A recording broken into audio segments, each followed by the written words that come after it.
Chowmein হবে 2 minute. আগে ভালো করে বয়েল, বাঁধাকপিটাকে কুচি কুচি করে কেটে, রসুনটাকে পিষে, মালটাকেও কুচি কুচি কুচি করে কেটে নাও। নেক্সট পেঁয়াজটাকে ধরো, ওটাকেও স্লাইস করে নিনজাদের মতো। এবার গাজর যদি থাকে তো ছুলে নাও, পিস পিস করে নাও, ইউর উইশ। আর যতটা মন চায় ডিম ফেলো, ডিমের কোনো বাধ্যবাধকতা নেই, বেশি ডিম মানে বেশি টেস্ট। ব্যাস, তারপরে মালটাকে ভুর্জি বানিয়ে নিতে হবে। ভুর্জি বানানো হয়ে গেলেই খেয়াল রাখতে হবে চাউমিন সেদ্ধ করা আছে, জল ঝেড়ে নিতে হবে এবার। আর জল ঝাড়া হয়ে গেলে ভালো করে ঠান্ডা করে মালটাকে সাইড করে দিতে হবে। এবার অল্প একটু তেলে সব ভাই বোনদের একসাথে হাই ফ্লেমে, যা করতে হবে এবার সব হাই ফ্লেমে হবে। বাট বাঁধাকপি সবার লাস্টে, সব থেকে তাড়াতাড়ি বড় হবে।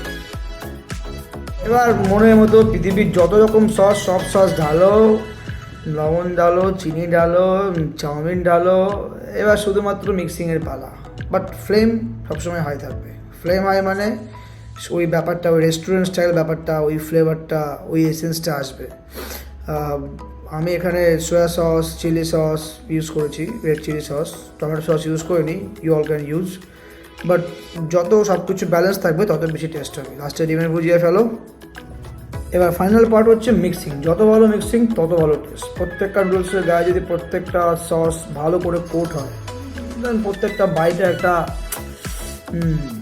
তো আমি কোনো মশলাপাতি ইউজ করিনি, but you all can use, যদি থাকে তবে অপশনাল। বাট নুডলসে মশলার প্রয়োজন হয় না অ্যাকচুয়ালি।